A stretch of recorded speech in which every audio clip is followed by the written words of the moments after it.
الحمد لله حمدا كثيرا طيبا مباركا فيه، الذي يحب التوابين ويحب المتطهرين، وأشهد أن لا إله إلا الله وحده لا شريك له، وأشهد أن محمدا عبده ورسوله صلى الله عليه وسلم، الذي تركنا على المحجة البيضاء ليلها كنهارها لا يزيغ عنها إلا هالك، وعلى آله وصحبه وسلم. أما بعد، عباد الله، أوصي نفسي أولا وإياكم بتقوى الله. ومن يتق الله يجعل له مخرجا ويرزقه من حيث لا يحتسب. يقول سبحانه وتعالى في محكم تنزيله: أعوذ بالله من الشيطان الرجيم. لمسجد أسس على التقوى من أول يوم أحق أن تقوم فيه، فيه رجال يحبون أن يتطهروا والله يحب المطهرين. ويقول سبحانه: إن الله يحب التوابين ويحب المتطهرين. وعن أبي هريرة رضي الله عنه عن رسول الله صلى الله عليه وسلم قال: ألا أدلكم على ما يمحو الله به الخطايا ويرفع بها الدرجات؟ قالوا: بلى يا رسول الله.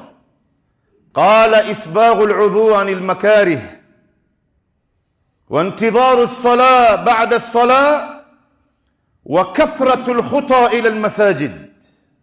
رواه مسلم. عباد الله، أوصي نفسي أولا وإياكم بتقوى الله. Na wahusieni ndugu zangu kama ninavyohusia nafsi yangu kumwogopa Mwenyezi Mungu. Waladatka ummuka ya ibnu Adam bakia wannasu hawlaka yadhakuna surura, fa'mal li nafsika an takuna idha bakaw hina mautika dhahikan masrura. Mama yako mzazi alikuzaa wewe, wakati ulipotoka ndani ya tumbo yake watu wote wakifurahi na kucheka. Kila mmoja alifurahi tulipozaliwa sisi, ndugu zangu. Wannasu hawlaka yadhakuna surura, fa'mal li nafsika, fanya matendo mema kwa ajili ya nafsi yako, kwa ajili ya kheri yako ndugu yangu. Hina mautika, siku ya kufa kwako. Idha bakau, wale ambao walifurahi wakati wewe ukizaliwa, utakapofariki watakapokuwa wanalia. Dhahikan masrura, na wewe utakuwa unaondoka duniani ukiwa unacheka, uko ndani ya furaha. Haujawahi kuwaona watu ndugu zangu wakati wa kifo chao, mtu anafariki na huko anatabasam, anafariki na huko anacheka. Watu wanamuosha mwili wake na sura yake inatoa bashasha, inatoa furaha ndani ya uso wake, kwa sababu ya matendo mema ambayo alijiandaa kabla ya hapo.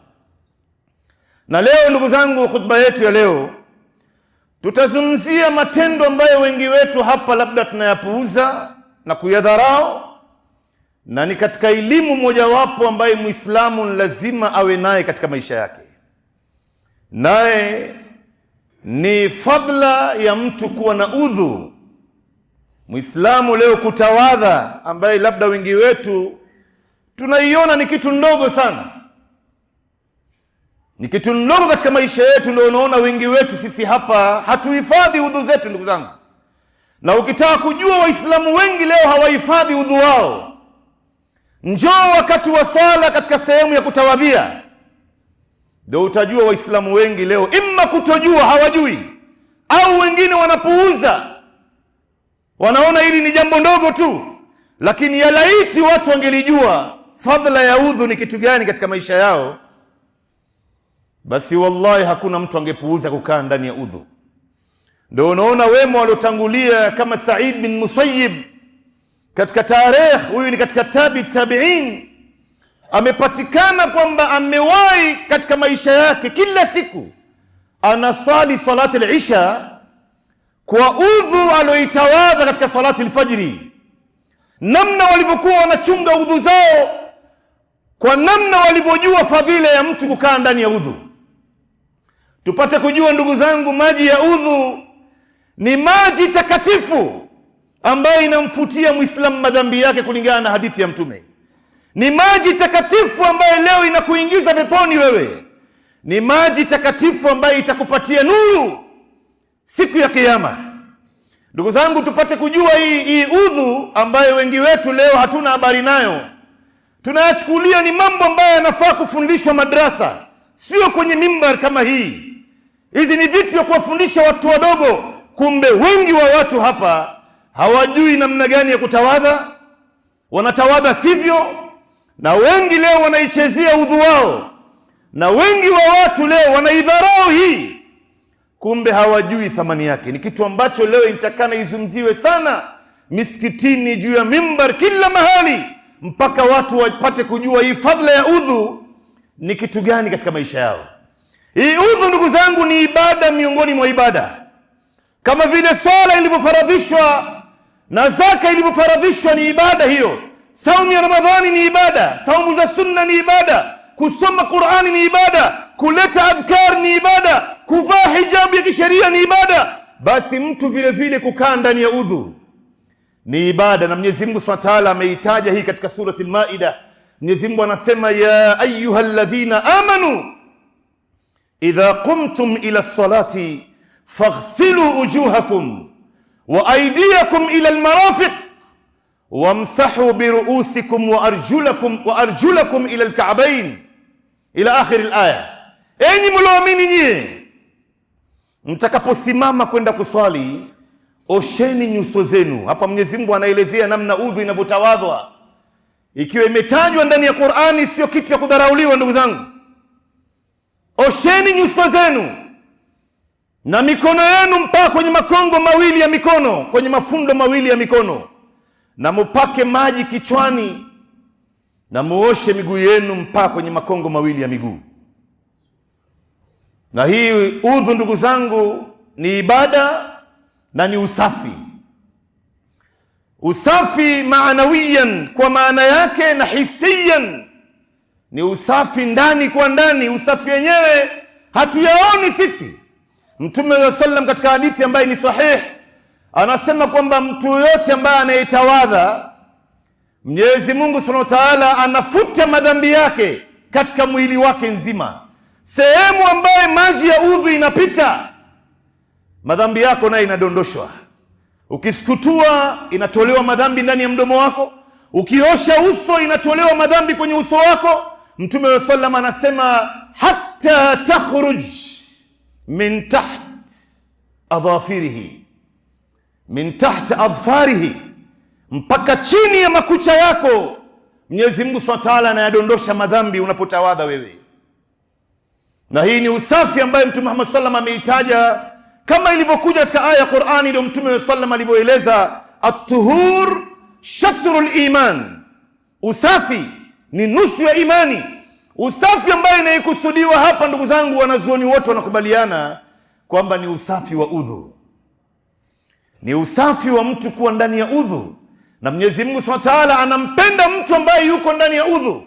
Inna Allaha yuhibbu at-tawwabin wa yuhibbu al-mutatahhirin. Mwenyezi Mungu anawapenda waja wake ambao wanaotubia kila wakati, wanatubia madhambi zao, na anawapenda waja wake ambao wanajisafisha na maji ya udhu. Hii ndio ambayo iliyokusudiwa katika hizi aya, pamoja na kwamba usafi mwingine vile vile unahusishwa katika hizi aya na hizi hadithi, lakini la msingi hapa kinachozungumziwa ni usafi wa udhu. Ndugu zangu, tupate kujua udhu ni tahara, ni usafi, na udhu ni thawabu.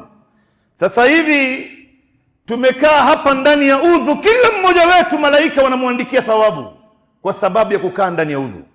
Hakuna ibada miongoni mwa ibada ambayo Muislamu anapotekeleza anaandikiwa thawabu kwa wingi kadri namna atakavyokuwa ndani ya udhu kama ibada ya udhu. Malaika wanaandika tu. Ikitenguka wanasimamisha kalamu. Ukienda kutawadha tena wanaendelea kuandika mpaka saa zile udhu wako itatenguka.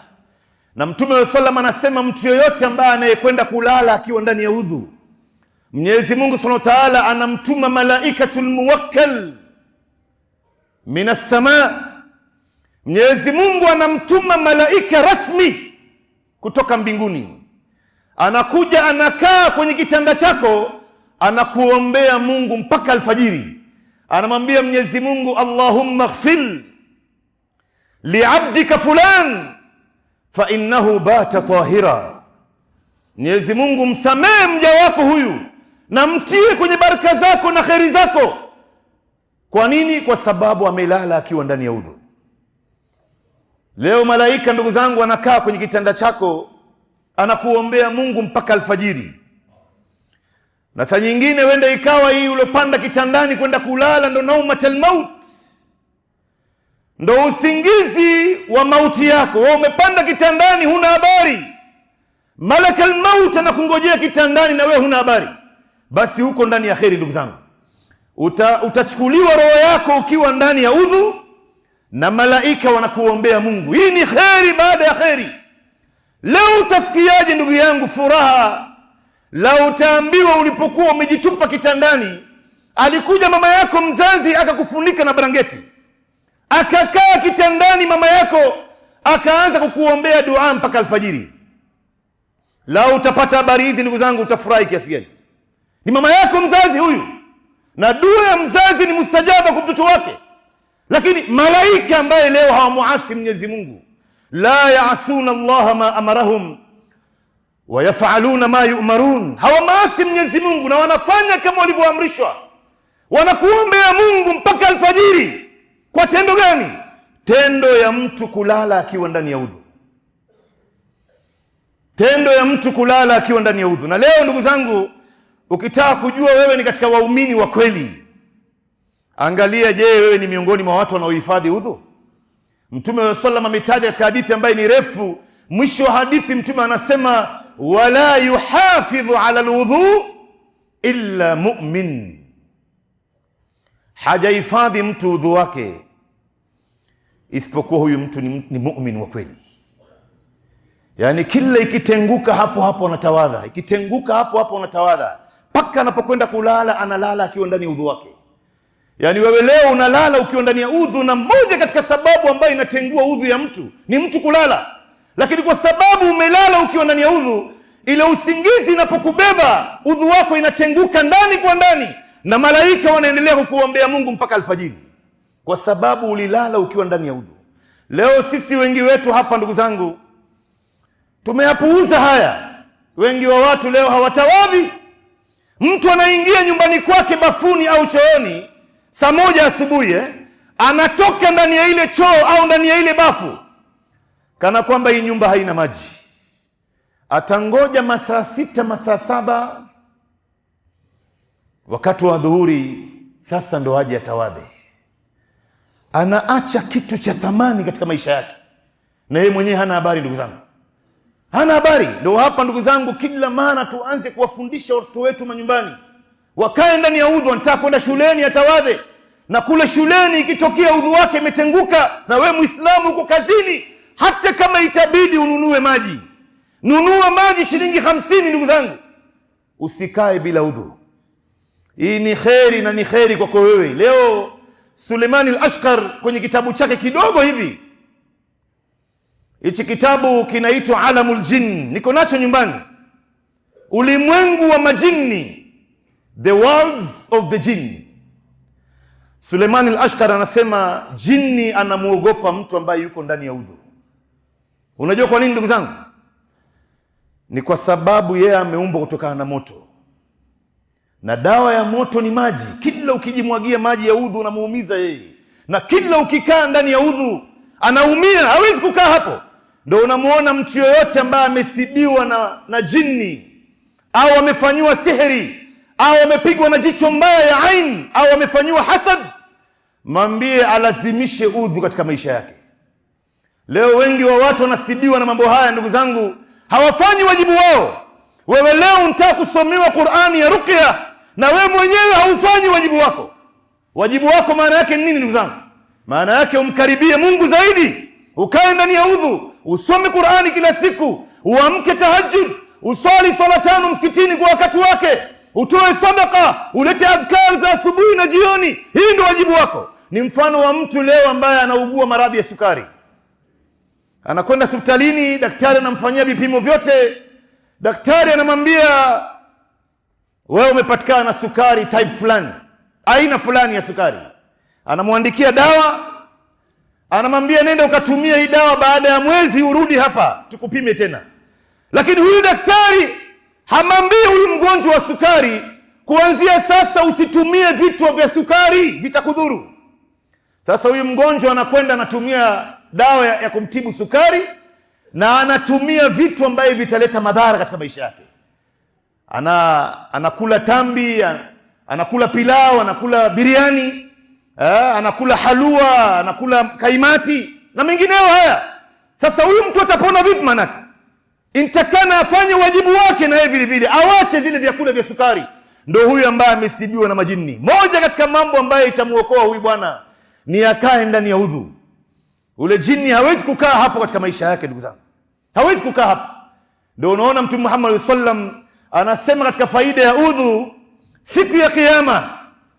Mtume sallam katika hadithi ambayo ni sahih ndani ya sahih Muslim iliyopokelewa na Uthman bin Affan, Mtume anasema inna ummati ya'tuna yawm al-qiyamati ghurran muhajjalin min athari al-wudhu. Hakika umma wangu watakuja siku ya kiyama ghurran, nyuso zao zinang'ara.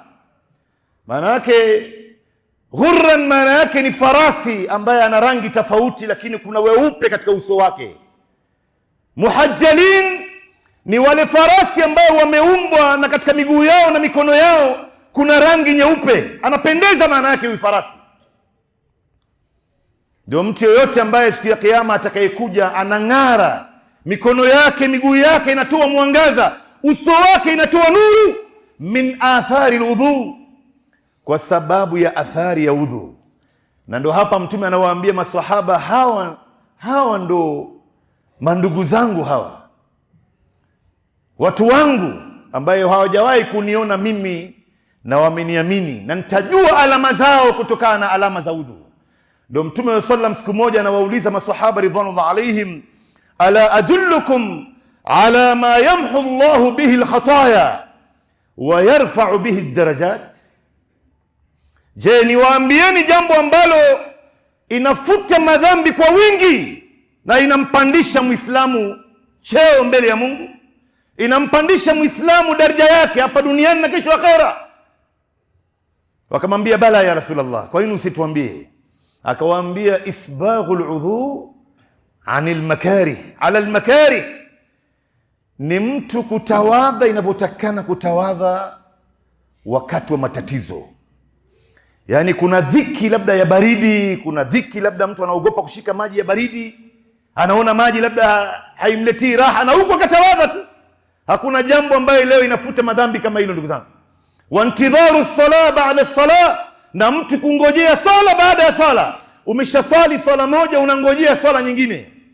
Hakuna jambo ambalo leo ina thawabu na ina daraja mbele ya Mungu na malaika wanakuombea Mungu mpaka ile swala itakapomalizika, kwa wewe kungojea swala baada ya swala. Wakati mwingine ndugu yangu huna kazi, wewe uko free, umeingia msikitini magharibi, usitoke humo ndani, kaa mpaka salati al-isha.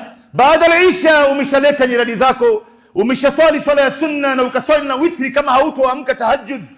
Hapo ndo sasa uondoke. Usifanye haraka kila wakati ndugu zangu. Hizi ni nafasi ya dhahabu ambayo tuko ndani yake. Wa kathratul khuta ila almasajid, na mtu kuzidisha zile steps anapopiga kwenda msikitini.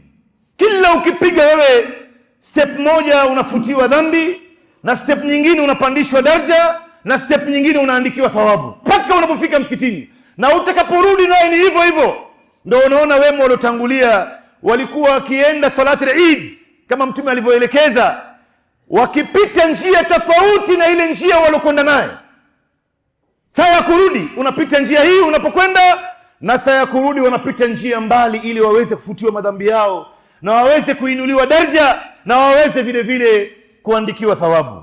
Ndugu zangu, hii ni ibada miongoni mwa ibada tukufu sana, ambayo labda wengi wetu tunaweza kusema ina usafi gani hii, na tunaosha sehemu ambazo haina uchafu.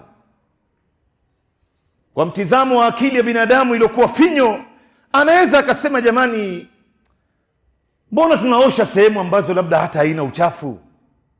Na labda umetoka kuoga, we mwenyewe ni msafi, unaosha uso, unaosha mikono, miguu, kichwa. Ilikuwa inatakana iudhu tuoshe sehemu ambayo labda ina uchafu ndani yake, sehemu za makwapa, sehemu za siri.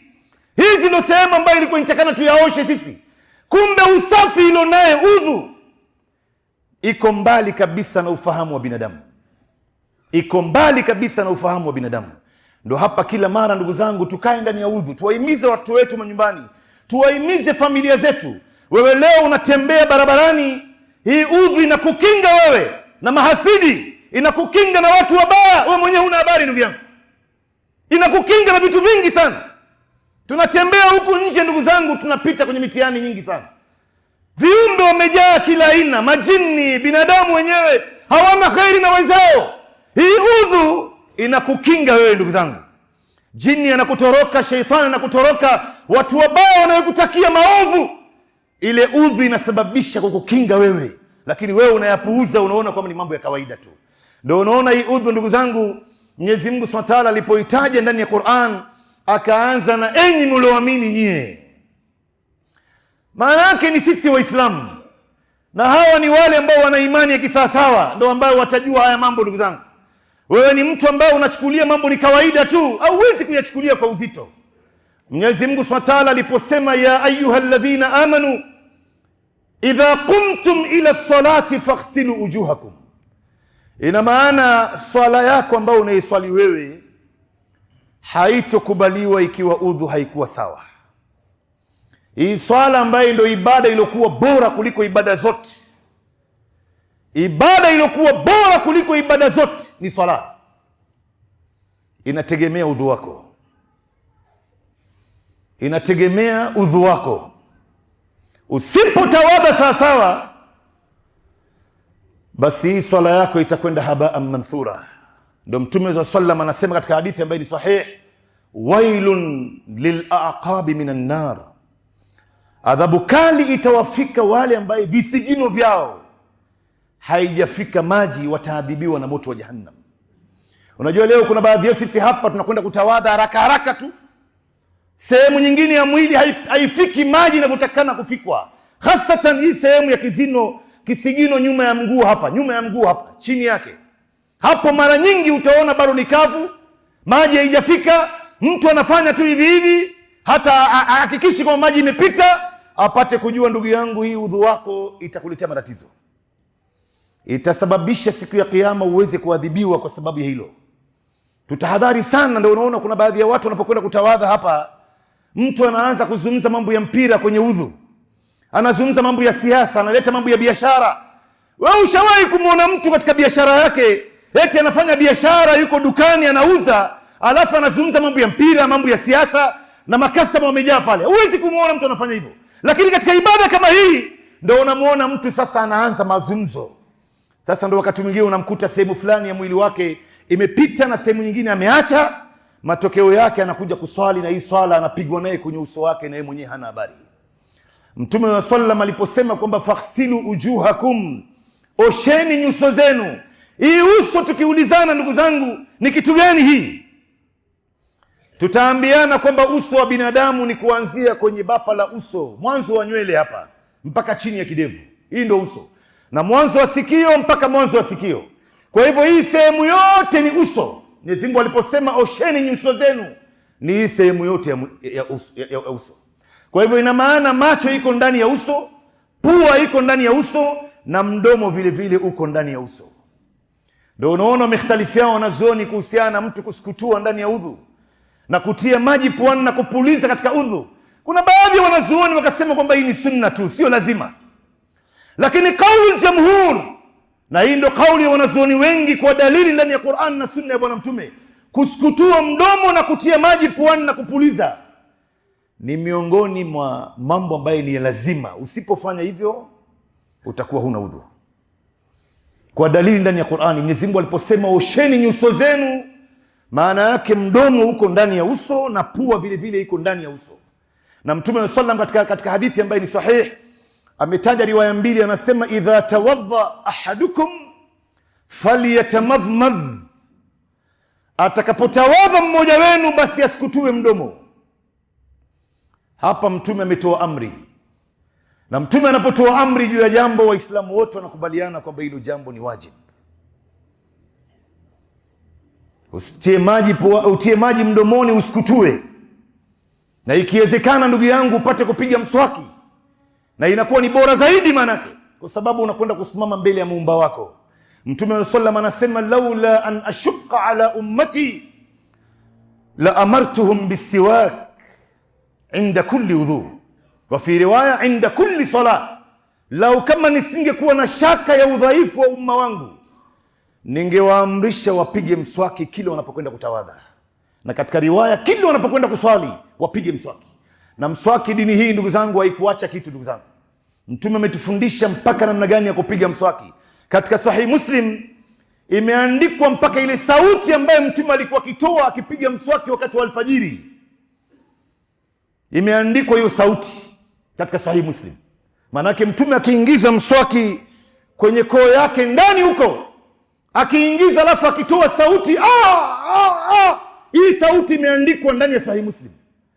Maana yake ndugu zangu, katika mdomo wa binadamu sehemu mbili ndio ambayo imejaa uchafu mwingi, na hapo ndo mahali ambapo mamilioni ya bakteria wanakaa. Wa khuliqa al-insanu dhaifa, binadamu ni mtu dhaifu sana ndugu zangu. Una haja ya kuwa na kibri wewe. Ndani ya mdomo wa binadamu imejaa mamilioni ya viini bakteria. Ndio unaona baadhi ya watu wanapopiga mswaki, mtu anapiga meno tu, anafanya hivi na hagusi ulimi, lakini sehemu iliyojaa uchafu mwingi ni ulimi wa binadamu. Kwanza ulimi, hii ulimi ndugu zangu, na katika ulimi sehemu iliyojaa uchafu mwingi ni ile nyama ya ulimi iliyoshikana na koo. Hapo mwisho, hapo ndo mahali ambapo wadudu wengi wanakaa na uchafu mwingi huko hapo. Ndio maana Mtume akiingiza mswaki mpaka ndani huko. Na sehemu ya pili ambayo imejaa uchafu mwingi katika mdomo wa binadamu ni ufizi wa juu hapa.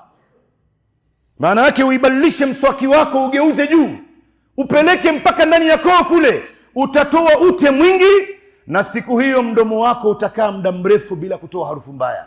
Wanasema baadhi ya madaktari, lao mtu anatumia kijiti kama hii kupiga mswaki, ambaye ndio bora kuliko mswaki wa plastiki kutumia dawa ya meno. Hii ndio bora ambaye ndio Mtume alivyokuwa. Tena kuna ile ambaye ni ya mzizi, ndio bora zaidi. Ina dawa ndani yake na ina vitu vingi ambayo ina faida ndani yake. Hii dawa ya meno ambayo tunayatumia makina Macleans na Close Up haina nguvu ya kupambana wale wadudu ambao wamo ndani ya mdomo wa binadamu. Haina nguvu. Madaktari wanakubaliana hiyo. Ndio unaona mtu anapiga mswaki kisawasawa na dawa ya meno, baada ya masaa mawili tu mdomo wake unaanza kutoa harufu mbaya. Lakini lao unatumia kijiti, na hasatan ile ya mzizi, ukapiga vile Mtume alivyofundisha, basi mdomo wako unaweza kukaa masaa 8 mpaka masaa 10 bila kutoa harufu mbaya. Ndio Mtume sallam kitu ya kwanza akiingia nyumbani anapiga mswaki kwanza, kwa sababu anajua hapa kuna wake zangu, kuna watoto wangu wanaweza kuja kunikumbatia, wanaweza kuja kutaka kunibusu, angalau wasikie harufu nzuri. Leo kuna baadhi ya watu malasafu shadid hawapigi mswaki. Wengine leo wanapiga mswaki na peremende ya Patco. Peremende ile ya, sijui kama mnaijua ndugu zangu. Inna lillahi wa inna ilayhi raji'un. Maana yake anakula peremende ameshapiga mswaki. Na ndio unaona akija kufungua mdomo hivi mbele ya watu utafikiri kuna panya imekufa huko ndani. Wala haula wala quwwata illa billah. Hii sio sifa ya Muislamu. Muislamu sifa yake ni mtu msafi. Mwili wake ni msafi. Kila mahali yeye yupo ni msafi. Ikiwezekana ndugu yangu uoge mara 3 kwa siku. Hii dini imetufundisha usafi. Ndio Mtume wa sallam akasema 5 min alfitra. Mambo matano inaambatana na maumbile ya binadamu. Al-khitan, kwanza ni kutahiri, ni usafi huo.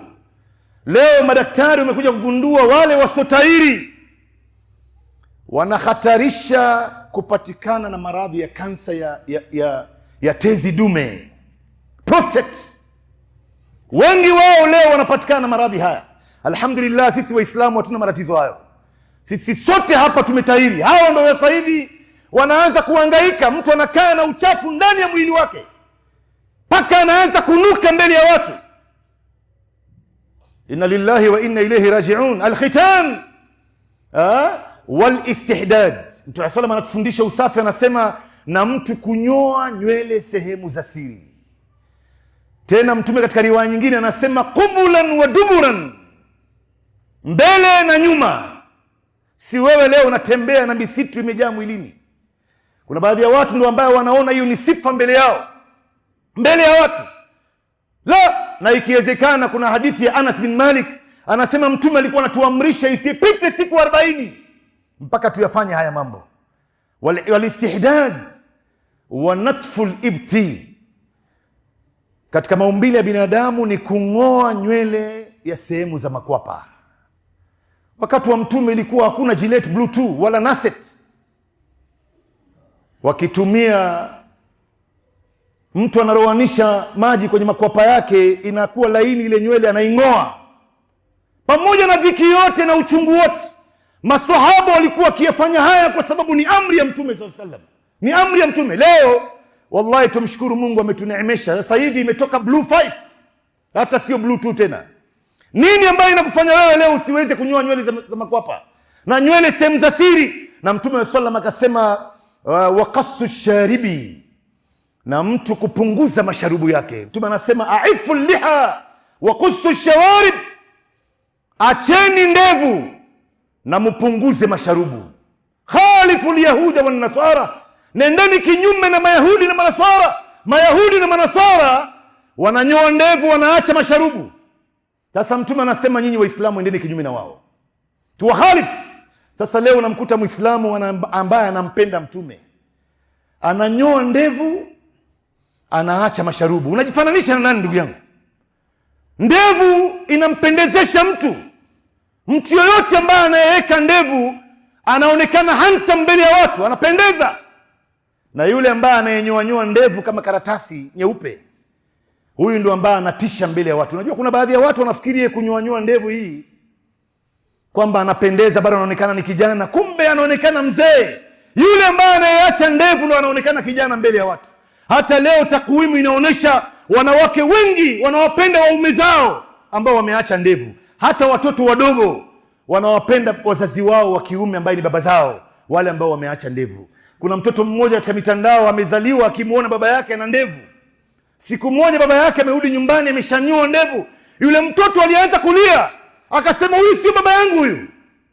Wewe una ndevu, si baba yangu. Kwanza sasa hivi unatisha mbele yangu. Mtoto mdogo huyu anamwambia baba yake. Sasa wewe unanyoa ndevu ndugu yangu, hii ni kinyume.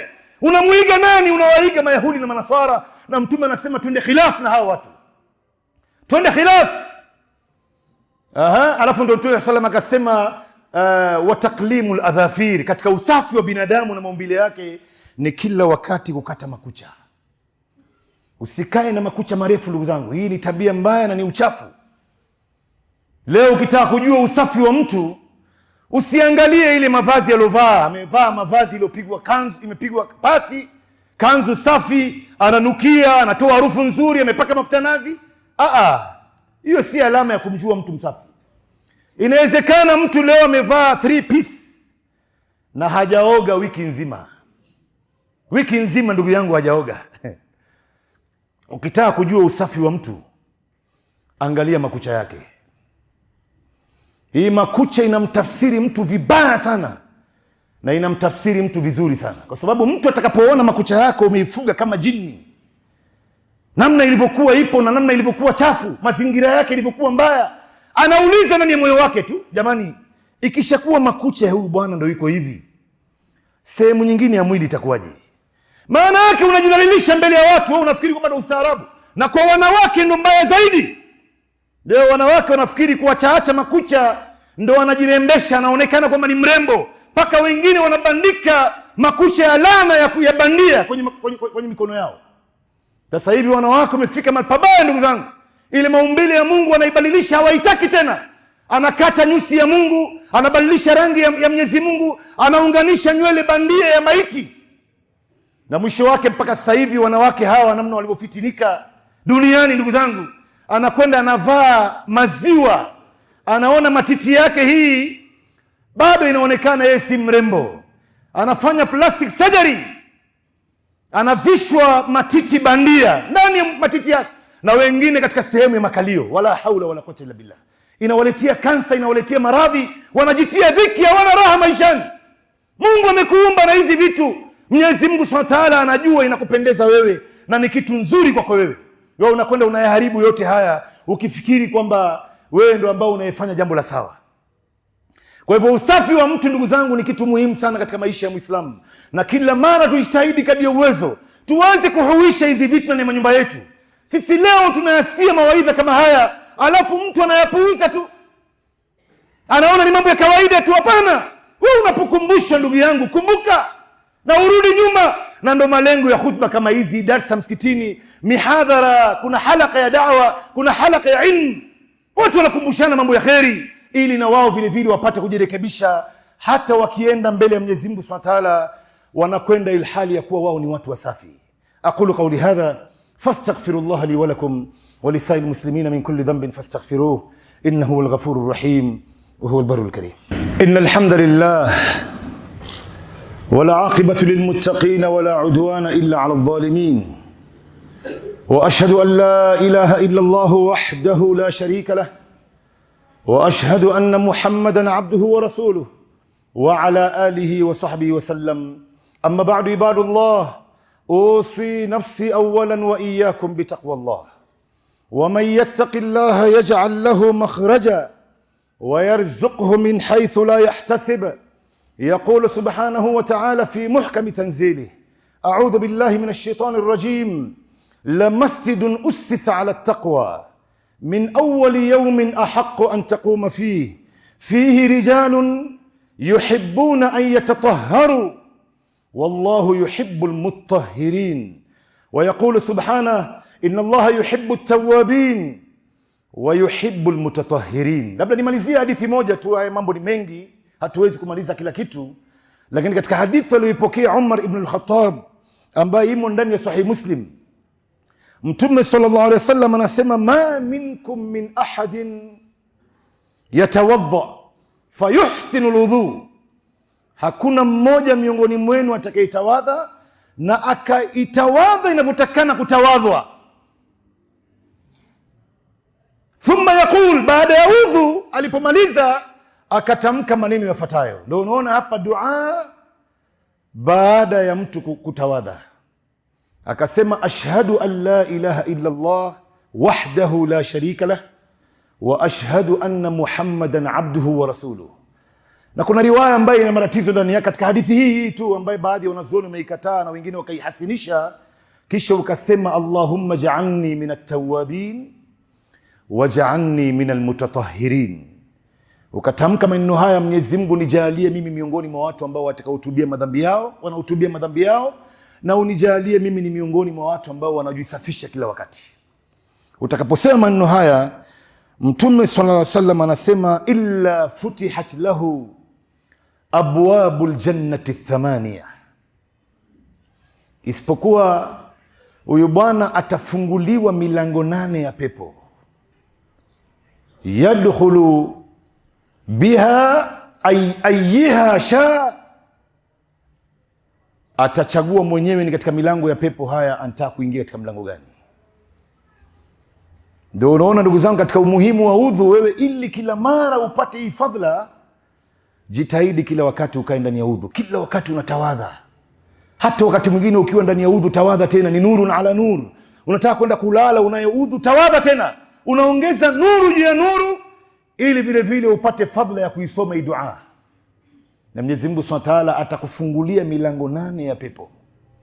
Utachagua mwenyewe unataka kuingia katika milango gani. Inna Allaha wa malaikatahu yusalluna ala nabi يا أيها الذين آمنوا صلوا عليه وسلموا تسليما. وأرض اللهم عن الخلفاء الراشدين الهداة المهديين أبو بكر وعمر وعثمان وعلي، وعن صحابة أجمعين، وعنا معهم برحمتك يا أرحم الراحمين.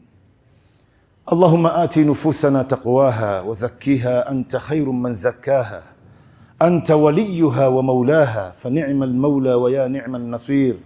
غفرانك ربنا وإليك المصير، ولا حول ولا قوة إلا بالله. اللهم اجعلنا من عبادك الصالحين، اللهم اجعلنا من الذين يسارعون في الخيرات، اللهم اجعلنا خير أعمالنا خواتيمها، وخير أيامنا يوم نلقاك فيه.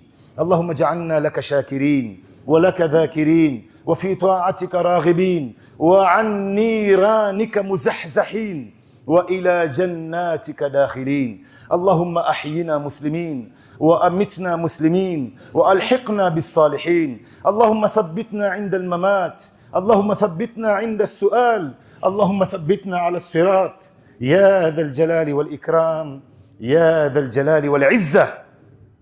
اللهم صل وسلم على محمد في الأولين، وصل وسلم على محمد في الآخرين، وصل وسلم على محمد في ملأ الأعلى إلى يوم الدين. وصلى الله على محمد وعلى آله وصحبه وسلم. سبحان ربك رب العزة عما يصفون، وسلام على المرسلين، والحمد لله رب العالمين. وأقم الصلاة.